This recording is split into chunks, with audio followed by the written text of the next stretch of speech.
Believing as I do in the power of music, to think that somebody used it to ruin lives, that kills me. That just absolutely kills me. Although he calls himself a free speech absolutist, the journalist who spent almost 20 years exposing allegations that R. Kelly sexually abused underage girls supports the Mute R. Kelly movement. Jim DeRogatis says in this case, you can't separate art from the artist. From Honey Love in 1991 to I Admit, his entire catalog is about an unfettered vision of hedonism, which can be, I think, in my opinion, summarized as, I will take my pleasure where I please, and I do not care who it may harm.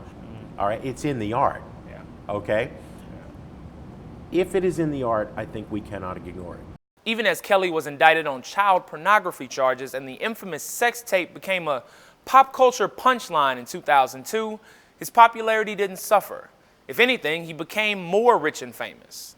Between 2002 and his trial in 2008, Kelly had 4 #1 albums and earned millions more headlining 4 nationwide tours. All the while, Kelly faced lawsuits from multiple women in relation to sexual abuse. Why were we able to look past it for so long as a society? And obviously you're not a part of that because you were reporting on this thing, but why as a society were we able to sort of bat our eye at this thing? Because the accusers and the girl in that tape, right? I mean, they're bitches, they're hoes, they're gold diggers. Black girls are chronically seen in society as fast and loose, therefore they are unrapeable. You know, these are problems that are way bigger than the pop music beat. Even as the world moved on, DeRogatis persisted in investigating Kelly's alleged abuse. In 2017, DeRogatis wrote a BuzzFeed news story that thrust the scandal back into the spotlight. He reported in painstaking detail how Kelly was allegedly holding women against their will in his home, cut off from their parents. This time, it seemed the public wanted to see Kelly pay a price, even if financially. Protests forced him to cancel a concert appearance in his hometown of Chicago.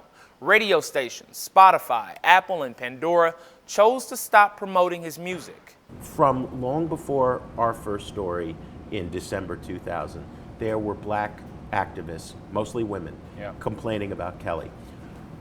But one thing social media did, one thing that Kenyette Barnes and Orenike Odele, the founders of Mute R. Kelly, did with that hashtag is unite people. Well, Jim's work really served as almost the seminal evidence for us to do this to the degree that we've done it. Mute R. Kelly is a hashtag, but the women behind it took the fight offline, staging protests at Kelly's concerts, confronting radio DJs, and circulating petitions.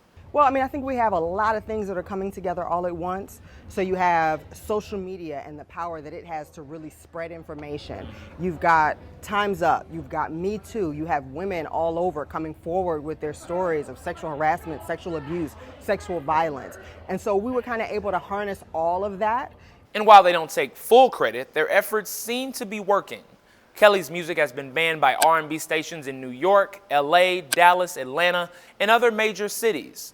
According to Billboard, Kelly's radio airplay nationwide dropped by nearly half between 2017 and 2018. When you listen to somebody on the radio, that's royalties. When you stream their music, that's royalties. When you go to the concert, that's fees. Like, all of those things we do are not innocent, they're not benign. They actually put money in somebody's pocket.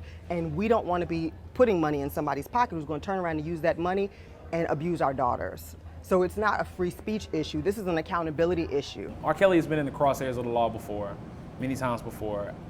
Does this feel different to you? No, because the federal authorities who've talked to me off the record, not for attribution, are telling me they're angry at Cook County State's Attorney Kim Foxx for rushing the Illinois case, the Illinois charges. The current charges, 21 counts of sexual assault, 4 victims, only 3 of whom are cooperating, only scratch the surface of 30 years of crimes against dozens of young black girls in this community. And regardless, it's too late, too little for Tiffany Hawkins, Patrice Jones, Tracy Sampson, Aaliyah Dana Houghton, Lizette Martinez, Jerhonda Johnson, now Jerhonda Pace. It's too little, too late for all of those women. That's what the book's about.